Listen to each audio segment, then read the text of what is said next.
week, and I read that verse. I was like, God asked Satan the question, and Satan gives him a smart answer. He gives him a smart answer. And he said, from going to and fro on the earth and walking back and forth on it. So Satan gives God an answer like walking back and forth on the earth, acting like he owns something. Yeah. Well, he knows dang straight that he don't own nothing. That's right. That's right. Satan don't own nothing. That's right. And so we look at verse 8 and go down to 12. And the Lord said to Satan, have you considered my servant Job, that there is none like him on the earth, a blameless and upright man, one who fears God and he shuns evil. So Satan answered the Lord and said, does Job fear God for nothing? Have you not made a hedge around him, around his household, and around all that he has on every side? You have blessed the work of his hands, and his possessions have increased in the land. But now stretch out your hand and touch all that he has. He will surely curse you to your face. And the Lord said to Satan, behold, all that he has is in your power. Only do not lay a hand on this person. So Satan went out from the presence of the Lord. So Satan, he sees that he has permission from God to test Job. So Satan, you know that he decides to mess around with him. So he takes all of his cattle, all of his camels, he takes away all his possessions and everything that he loves as well. He takes his sons, he takes his daughters, everything that Job ever loved and touched, and so everything, only thing that Job actually had left was himself, his wife, and his house. And so Job, out of everything that Job just went through, after Satan took everything that he had and that he loved, we look in verse 22. It says, in all this, Job did not sin or charge God with wrong.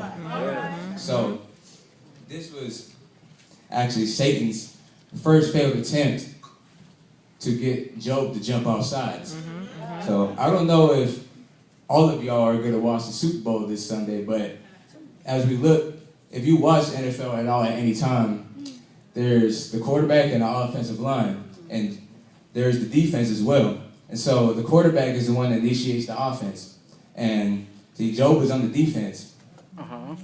The quarterback was just Satan. He tries to initiate everything. And so he tries to get Job to jump outside. So he, as a quarterback, you may wait for maybe like a 10-second snap count so you can get the defense to jump outside.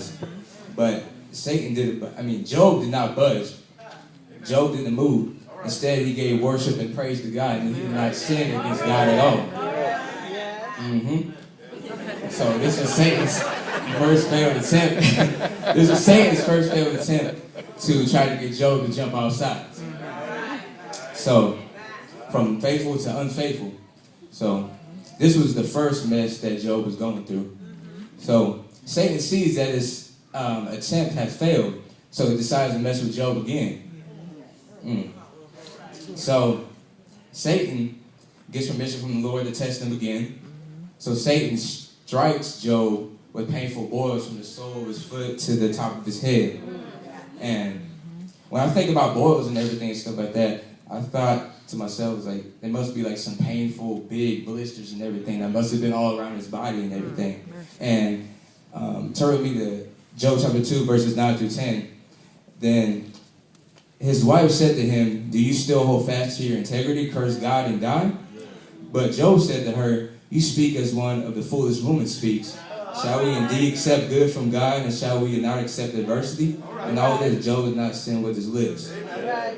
So even in the midst of everything that Job was going through, this mess that he was going through, he still stays faithful to God, and he trusts God through his situation.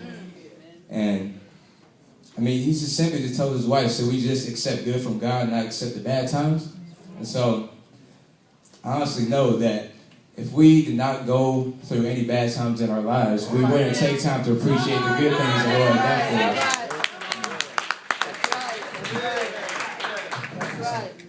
And so after all this mess Job is going through, his friends hear about it. So his friends decide to come and try to comfort Job. Well, Job, his friends try to come and comfort him, but they don't say a word to him because Job is grieving really bad. And I mean, what else would you do? I mean, if you just lost everything that you ever loved, what else would you do? So Job sits around, he sits in one spot for 7 days and 7 nights and not say anything to anybody. And so, because his grief was really great, he decided not to say anything. He couldn't say anything.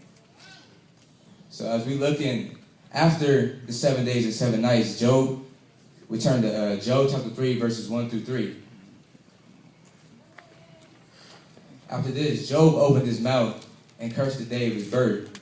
And Job spoke and said, may the day perish on which I was born, and the night in which it was said, and may a child is conceived. So, through the midst of all this mess that Job is going through, through the midst of everything that Job is going through, the only decision that he longs for himself is to die. So we turn to Job verses 3 through 11. Why did I not die at birth, he asked God. Why did I not perish when I came from the womb? Job came to a point in his life when he asking God, what's the point of me even living right now?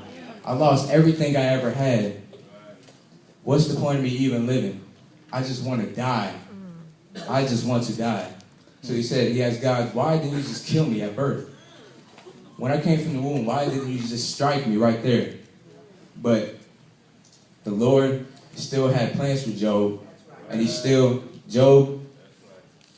wouldn't let Job go. Amen. He wouldn't let Job go. That's right. But